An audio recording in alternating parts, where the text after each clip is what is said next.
Hello, Mark Homer here, co-founder of Progressive Property. We're on site today at one of my developments in Peterborough city centre. As you may know, we took a department store and are converting it into 99 apartments. Partition walls are largely yet to go in and the building is progressing at pace. So today I'm going to be answering your questions that I've received from the community. So if you'd like to see more videos like I'm doing today, subscribe to this channel below. So the first question comes from Vic saying, what do you think about the GameStop shorting scandal? Well, I'm not sure it's a scandal. I think it's a story of small investors gambling essentially on stocks, perhaps companies that fundamentally aren't strong or don't have a good sort of likelihood of future success and a very slim chance of a turnaround, like GameStop. Retail business, old model, not online, selling games that are likely to be streamed. You can understand why the hedge funds are shorting the shares in GameStop, which means that they're selling shares they don't have to buy back later at a lower price. Small investors have sort of rounded themselves up on platforms like Reddit online and basically said, let's buy these, let's push the price up, and then we'll be able to sort of take the money off the hedge funds. So it's a big sort of Robin Hood, David and Goliath type story that people like to watch. I think that's the narrative. I don't think it's quite as simple as that. Clearly there are lots of non-hedge funds shorting it, and I'm sure lots of them are small investors buying it, but they won't all be that. And clearly some are going to make money. It's a zero-sum game, but because it's a zero-sum game, then the amount that some make will be directly proportionate to the amount that others lose. And clearly, I suspect the media, the public, and definitely these small investors would like to see the hedge funds, the establishment, lose the money and it get transferred to the little people, to you and me. So interesting. I find it interesting to watch. Will I be investing in GameStop? No. Do I think stuff like that is a good sort of long-term investment? No. I see they're onto BlackBerry now. Yesterday they went on to silver, which went up 10% in a day. Yeah, it's lots of fun. I did a lot of tech stocks, a bit like going to the horses and sort of gambling on the GGs. I sort of did those in my university days in the late 90s. I lost my whole student loan on it. So I don't think they're a particularly good long-term punt. Good fun if you maybe invest less than 5% of your net worth, and just be prepared to lose it if you know that these things don't often end well. And you may win big, but you might lose it and it's not going to hurt you too much, then fine. So Luke says, houses that rent for 500 don't really net that much. What could I do to maximise cash flow? I found that we went and bought hundreds of single let properties for ourselves and investors, and the cash flow was never that big on each one, especially if you sort of borrowed 75% of the money or 85% as it was back sort of pre-credit crunch. So I moved into doing sort of high-end HMOs with en-suites and increasing the cash flow through that mechanism. You'll probably notice, we've just rented a room for a record. We've got £625 a month for a room with all bills paid, with an ensuite. A whole one-bed flat here would only rent for £650. Now, clearly, the room includes bills, and with the one-bed flat, maybe the person renting it's probably got bills on top of about £250 a month. So they're not completely equivalent, but I have got another house in a lovely little sort of town, not that far from here, stone fronted, only, 15 years old, probably worth 270, and that's just let at 795, and we're getting 625 for a room in the middle of Peterborough.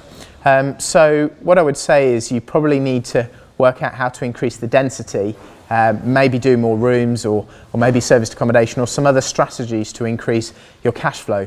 That gives you the cash that you can go and spend, at the weekend, in a nice restaurant, or maybe you want to go to Waitrose, whatever it is. Single lets can be better for capital growth. Certainly that's my sort of experience over the years. You know, I've had to put a lot more into HMOs, so maybe, you know, I've made less out of capital gains in the same space of time, but a lot more on the cash flow. So Ross says, I'm in my 20s and aspire to do what you're doing. How can I get started? Where do I start? Well, Ross, I just think you start small. You start with a little single let, you do a HMO, maybe some serviced accommodation, maybe you do a small conversion or small development, and then you just build in stages. You know, I started in '03, so, you know, 15, 20 years into this thing, and you know, there's no way I would have suddenly gone into significant scale development early on. You know, I think it's crazy. You know, I think you move in stages, you make mistakes, you tweak your strategy, you learn, and then you know, you progress. Okay, so Topbo says, what are you actively not buying right now? Well, almost everything, because I only buy a few things. You know, I'd be interested in retail. I'd be interested in offices at the right price. I'd be interested in sort of industrial warehousing. In fact, I'd be interested in any of it at the right money.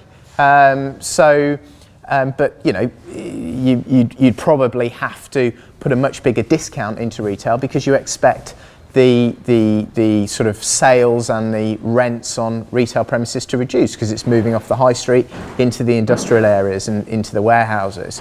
I'd probably be a bit more cautious with those. Offices, yeah, again, they're not flavour of the month for banks. You know, are people moving out of offices? If a property is coming back up to rent, is the company going to renew based on the fact that a lot of the staff are working at home?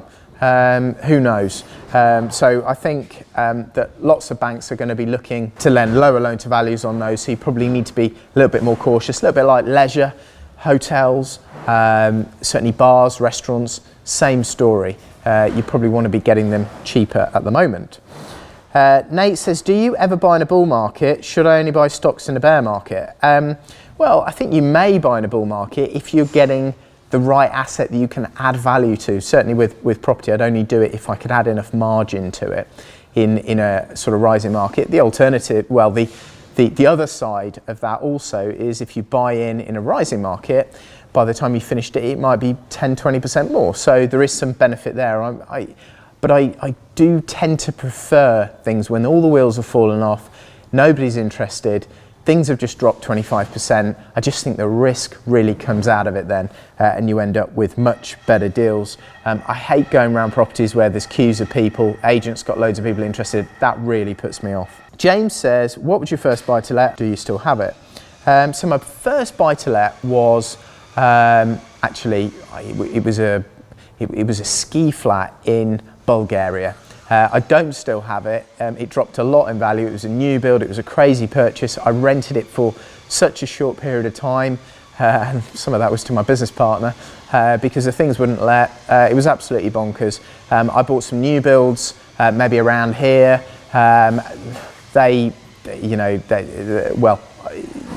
Limited success. It went up in value and I sold it. But 2005, I started buying little terraced council houses built in the 70s, built in the 80s, and started doing really well out of those. So that changed everything. Alex said, I'm in the market for a daily driver. Is leasing really the best option? Surely nothing beats buying with cash. Well, I'd have to disagree with you there, Alex. I think it depends what it is you want. If you're going to buy something relatively new, a BMW, an Audi, a Mercedes, a Ford, a VW, usually it's best to contract hire them or lease them. That would be sort of common parlance. So don't go into the dealership. The best place to find them is leasing.com. That's a bit like confused.com for car leasing deals. Really, really good. And actually there's loads of Range Rovers on there at the moment. They're very good to contract hire and lease. If you're going to be buying something, I don't know, maybe like a Porsche, maybe a supercar, or generally also brands that don't depreciate as much, you're usually better to buy those 2 or 3 years old, maybe buy them with finance, and if you can put them through a sole trader or an LLP, you can usually offset all the costs instead of just offsetting it at 45p a mile. So it really depends what it is you're buying. and how you want to buy it. So I've got a Porsche 911. You just know with a 911 or a Boxster that it's not going to depreciate massively. So I knew buying it was the right thing. I bought it 2 years old. I paid 77,000 for it. It's got to now be worth 40, and I have had it since 2015. So I've had it nearly 6 years, and you know, what have I lost on it? 30,000, which is a really, really good sort of rate of depreciation. Whereas if I'd gone and bought a BMW at 70,000, what would it be worth now? I don't know, 15, 20, you know, it would have dropped a hell of a lot more. So, you know, if you're going to buy stuff like that doesn't depreciate heavily, then I think you're much better usually to buy them 2 or 3 years old, when that initial, you know, knew it was 1995, and there's always a disproportionate drop in the first year. As soon as you drive it off the forecourt and it's not new anymore, bit like a house, they all drop sort of 15-20%, new houses and flats. So you want to get out of that into the 2 years, 2-3 years plus, and the depreciation curve initially is like that, but then it gets a lot more shallow. But what I'd say is, with a BMW, an Audi, a Mercedes, Range Rovers, things like that, A, they depreciate a lot more, and B, generally speaking, the manufacturers seem to put so much sort of support behind these contract hire deals. You can get them so cheap. You know, you might end up getting a Mercedes E-Class for $230 a month, $240 a month, plus an upfront maybe cost of 2,500, and you just keep it for 2 years, and then you hand it back, toss the keys back, no depreciation. The only thing you pay for is scuffs or whatever, like you normally would. If you sell it, you just sort of put it right. That's way cheaper than buying new, and cheaper than buying a 2-year-old one if you take all the depreciation into account. I usually put it all on a spreadsheet, compare the different options, and that informs my decision. Okay, so Susie says, hey Mark, I'm new to rewards credit cards. I'm currently making around 35 a year. What are the best rewards cards for me? Well, it depends what you want to do with it, Susie, but for me, you know, I love travel. It's one of my big sort of passions. That's, you know, one of the things I do in my free time. So I think the British Airways, American Express, Premium Plus, which is the black looking card, that's the best one to start with. You'll get sort of bonus points, and for every £1 you spend, you'll get 1.5 Avios, which will help you buy tickets, business class or first class, for about £600 a seat. But I'd say that's the card to start with. It's all about building your knowledge, and it takes time. I'm still learning about it.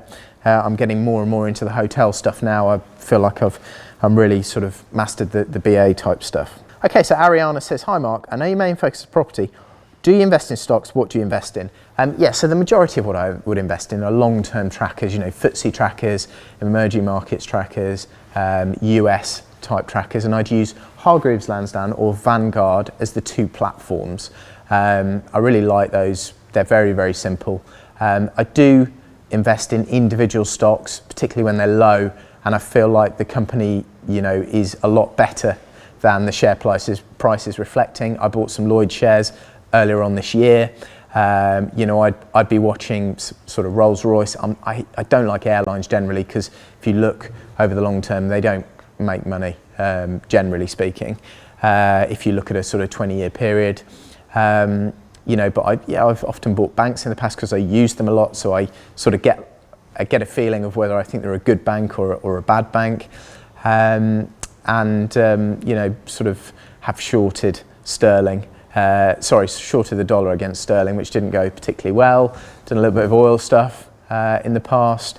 VW, you know, if something's getting really panned and I think that it's a good company, then I will often do the opposite that the herd's doing, especially if the sort of news are really going for it. But, you know, I think there's a good long-term story there. VW during the sort of diesel scandal was a good one. You know, and obviously that's come back. It's a great company, and just supported by the German government as well. So, yeah, anything like that. But for the majority of what I would invest in, it would be sort of long-term, usually passive funds that I really believe in. So the likes of RollsRoyce, I think makes sense because, you know, regardless of what happens to sort of airlines, I just think, you know, there are two main engine manufacturers, them and General Electric for all the big wide body and most of the short haul aircraft in this country, and worldwide. You know, and you've got Boeing and Airbus, and they're buying those engines. If you look at Rolls-Royce, they've got a long history of profitability. I just can't see the government letting a business like that really suffer or go bust. Too many jobs. You know, it's a national, I wouldn't say it's a national superlative, but it is, you know, there's a lot of sort of British nationalistic feeling tied up in that brand.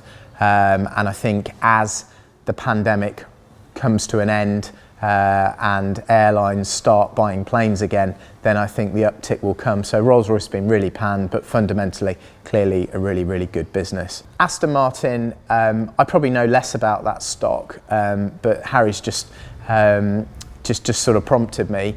I just see that as a private equity sort of operation, getting hold of a good brand, squeezing the life out of it, putting all Mercedes guts into the cars, creating, quite frankly, not all of them, but you know, quite a few of them, a rubbish product. You know, I've driven a few of the latest ones. Friends have sort of driven them, and you know, it's pretty universal when I talk to anybody around me. A, they don't like driving the product. B, they don't think it looks good. And C, they're not even, you know, it's essentially a load of Mercedes running gear underneath. So a lot of the sort of Aston Martin-ness has gone. I suspect over time it'll get fixed. It's a bit like the RAC and that going through the hands of sort of private equity as well. They tend to make it work for, you know, the stock price and short-termism, but I'm not sure it's great for the long-term brand. So I don't know.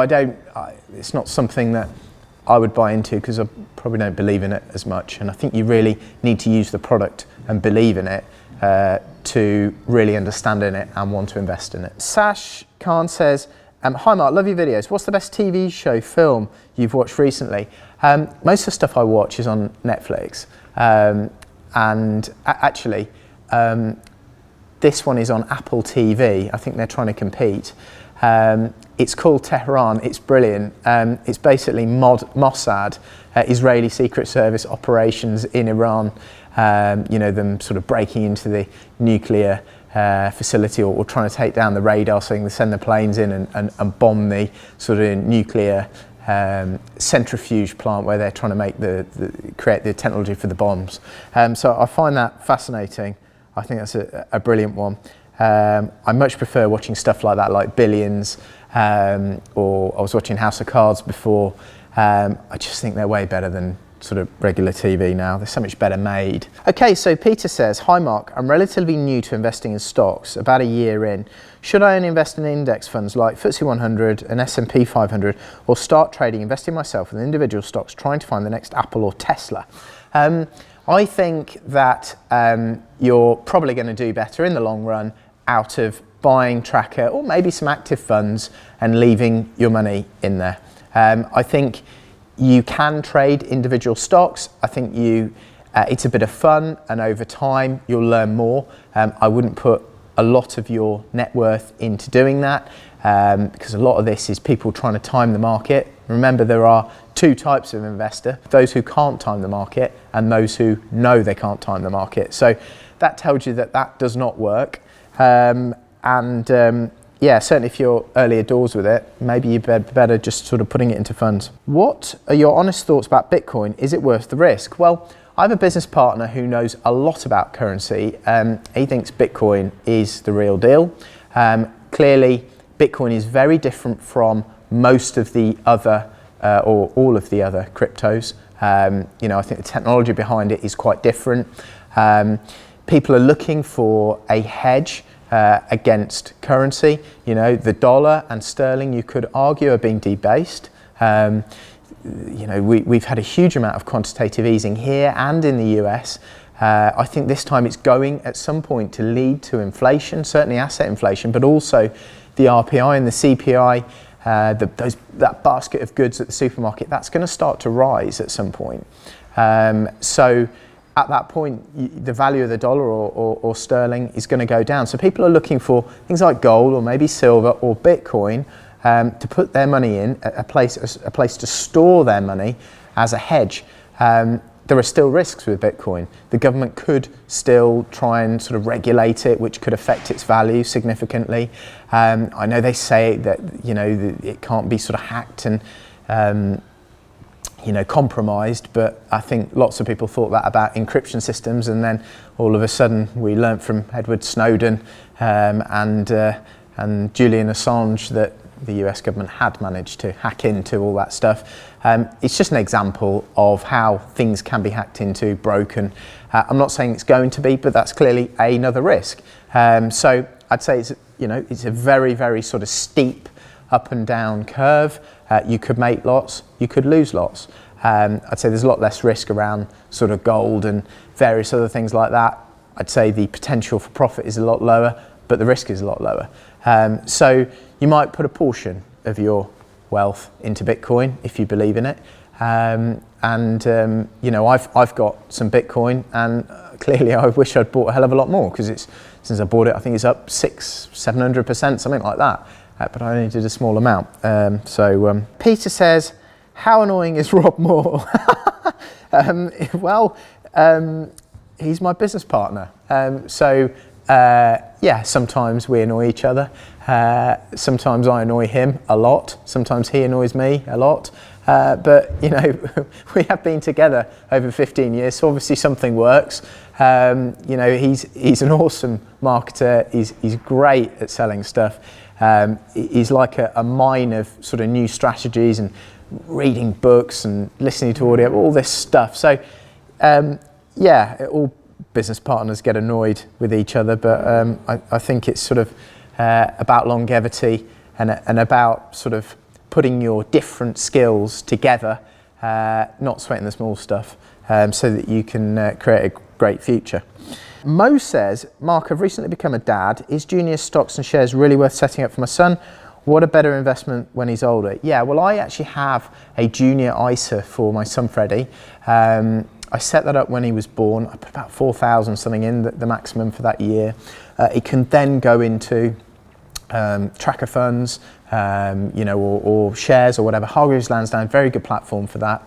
I did learn recently that when he's 18, though, he'll get a letter effectively giving access to it, almost like a check, or just come straight through, which I didn't like the sound of. And obviously I sort of lose all control of it at that point. What might be better, or another option, a friend of mine has set a SIP up for his baby, and the money goes into the SIP, and there's no tax all the way through, a little bit like an ISA, when he effectively can't access the money till he's 55.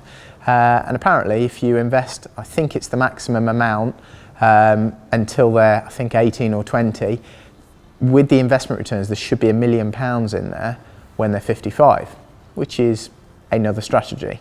But yeah, it just depends sort of what you want to do with it. I think for me, the ISA, that £4,000, I'm hoping that will turn into his deposit for his first property, which I'm going to help him get. I want to refurb it with him, and I want him to rent the rooms out to other people to learn how to become a landlord early doors.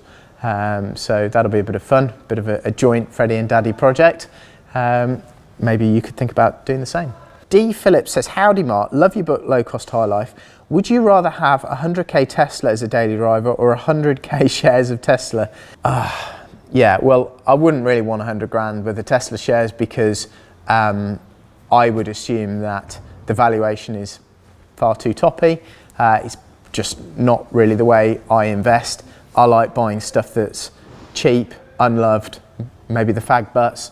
Maybe I buy stuff that's a little bit better than that now, but you know, Tesla, all this stuff where likes of Tesla or tech companies are valued on, you know, 30 times their revenue, not even their profit. I can't get my head around it. I don't really like it, and it's just not really who I am. So yeah, I'd probably take the car, but you know, I'd probably sell it straight away as well, because 100 grand in a Tesla is going to drop. can think of much better cars. If I had an electric car, I'd have a Porsche Taycan, much better car. I'm interested to know what your opinion of Jordan Peterson is. I don't really, I've seen sort of half a video with Rob and him, so I don't really know him very well at all, so I don't really have much of an opinion. Matthew says, I've just completed my first small commercial conversion. I'm looking at my second. The same properties that were going for 250 last year and now are going for 300 this year. What a surprise. I'm based in the Bristol area. Do you think small commercial will go down in price? Yeah, I know what you mean. It's a bit of an issue. Interest rates have gone down. Chancellor took, created a stamp duty holiday, not for commercial, but for residential. And things have been going up in value. Not everything, but some stuff. As he debases the currency, there'll be more inflation. And I suspect these assets will rise. Do I think small commercial will go down in price? It's possible. The moment of truth is coming where probably April furlough scheme ends, grants probably end as the pandemic ends. Clearly the Chancellor would like the economy to sort of meet, at the point, where he reduces all of the support, but I suspect it's not going to happen quite like that. And you could see, a downturn when that happens. Clearly unemployment's going to go, it's already going up, but it's going to go up a lot more. Yeah, it's possible. Mark, cool jacket. Where can I purchase one from, mate? You can buy jackets like this from Workwear Express. Get your sort of company logo on it, which you need for health and safety purposes. What could you advise on an ideal loan to value on a buy-to-let mortgage? Typically, Kevin, I'd go up reasonably high to try and get my money back, or a good portion of my money back on remortgage. But obviously that coupled with what the interest rate is, certainly in the early years, that's what I did. As I've gone on, I've gone more to commercial lenders with lower rates and they have lower loan to value. So maybe I'd be up at 60, 65, whereas previously I was at 85 on new stuff, now 75 on sort of buy-to-let mortgages. But over the long term, as property values increase, as inevitably they will over the long term, I just let the loan to value drift down to 50%. I think that's a sort of safe place to be. Dean says, what's the worst tenant you've had? Dean, I know the answer to that question. It's fresh in my mind. It happened just before Christmas. Just before Christmas, one of our sort of maintenance guys started saying that there was water had flooded a floor in one of our properties. It was a sort of a 5-bed HMO. I went round there to see what was going on because there was talk about malicious damage. Spoke to one of the tenants. She kept saying, no, I think the washing machine's been pulled off and it's malfunctioning and all this sort of stuff. Met the our trades there, and he basically showed me some pictures saying one of the pipes has been cut through. Anglia Water absolutely sure it's malicious damage. So he installed a hidden camera in the smoke detector. Went off, and on Christmas Eve, he got an alarm as someone went in there. He watched the video, and he watched the tenant's boyfriend go underneath the sink, have a fiddle around, and then a load of water gush out. So the tenant's boyfriend had cut through a pipe under the sink and flooded the property. And clearly it had gone down through the property into a load of rooms below. Yeah, clearly he's got the crown as our officially worst tenant. He's been reported to the police. They've got a statement now from the sort of maintenance guy, watching that video. And yes, he is officially the worst tenant that we have had. And he doesn't think he's done anything wrong. Said his boyfriend was there getting Mr. Muscle from underneath the sink, which I find absolutely amazing. Diana says, what is a good place to invest in the UK with £40,000 worth of cash?